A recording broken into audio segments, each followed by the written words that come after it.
kind of looked around, and I drive past this all the time. I never knew what they offered. So one day I got online, looked, and then I just came up here and started talking to the staff up front, and here we are.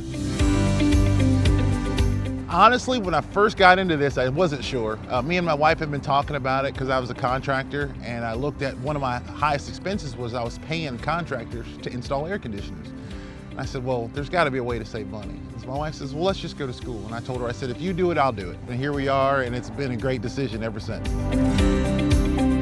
Training's been great. I kind of was hands-on throughout training, so I'd run into issues while I was actually out working. I'd be able to come in, would work them out, I'd get new ideas, I'd bring some things that I ran into that other people hadn't seen. The lab is great, the instructors are great. It's been a fantastic experience.